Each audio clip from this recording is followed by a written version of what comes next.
A decade ago, single-payer health care, the government-run health care system that Senator Bernie Sanders, of Vermont, refers to as Medicare for All, was a fringe idea in the Democratic Party. President Obama positioned his health care law as an alternative to the notion of a fully government-run system, and the few Democrats in Congress who supported single-payer tended to do so softly, believing that most Americans would reject the idea. When former Senator Max Baucus, D. Montana, led negotiations over the legislation that would become the Affordable Care Act, he had one rule: all options would be up for discussion, except for single-payer. As Baucus tells Robert Draper of the New York Times in a sharply reported feature on the rise of single-payer as a force in Democratic politics, the senator was sympathetic to the idea, but didn't believe America was ready. Given how difficult it was to pass the comparatively less radical plan that became Obamacare, I'd say he was right. Over the last decade, however, single-payer has become a widely held policy preference on the left, what Draper describes as a litmus test for progressives, with more than 100 backers in the House, and multiple top-tier supporters in the race for the Democratic presidential nomination. Medicare for All, Draper writes, has gone mainstream. Yet in recent weeks, there are also signs that the momentum has slowed, and that some Democrats are retreating, or at least proceeding with caution. Most prominently, there is Senator Kamala Harris, D. California, one of the original co-sponsors of Sanders' Medicare for All bill in 2017. After months of backtracking and flip-flopping on whether she supports eliminating most private health insurance, as the Sanders plan calls for, she appears to have fully reversed course, expressing discomfort with the Sanders plan and releasing her own, confused, competing plan.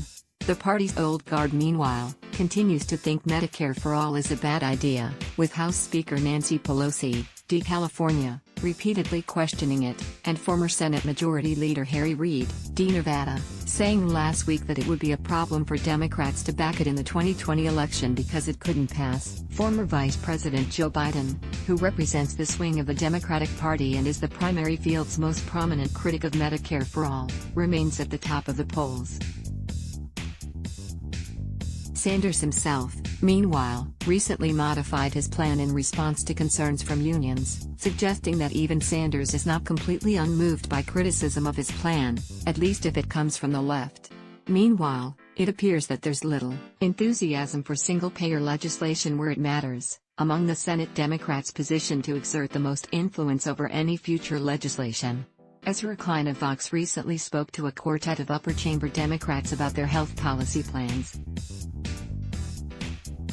He found that they had ambitious expansions of Obamacare in mind, and no plans to seek Republican votes, assuming that their opponents would oppose any plan Democrats put forward. So these Democrats are feeling ambitious and expansive about health policy and unburdened by the need to compromise with Republicans.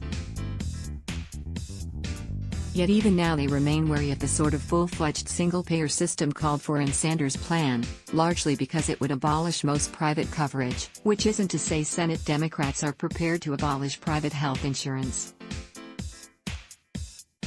As in Wyden's comment, the word choices came up a lot in my conversations.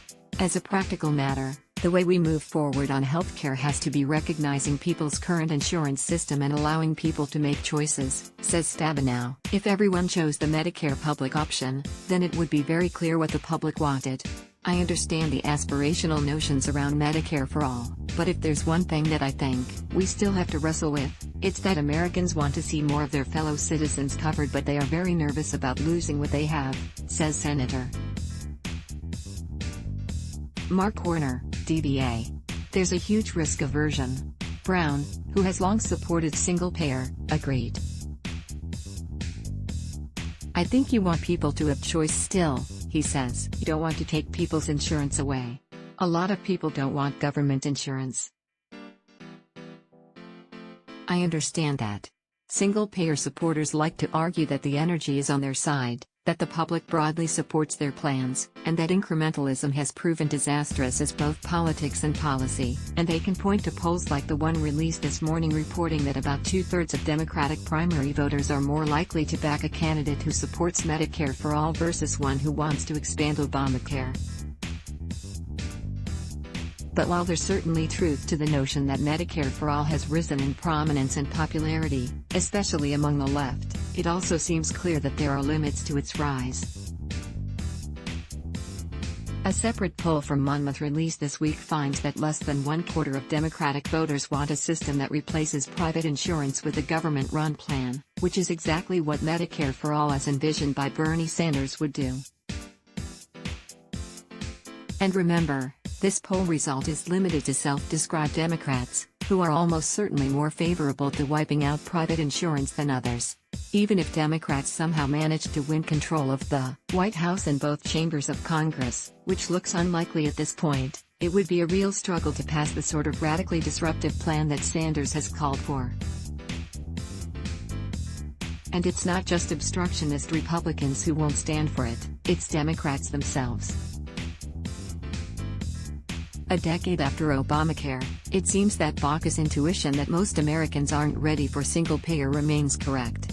So yes, Medicare for all has gone mainstream, and yes, it will likely remain a prominent part of the Democratic Party's policy vernacular going forward, and worthy of discussion and criticism as a result. But for the foreseeable future, at least, it will probably remain out of reach. Let's block ads. Why?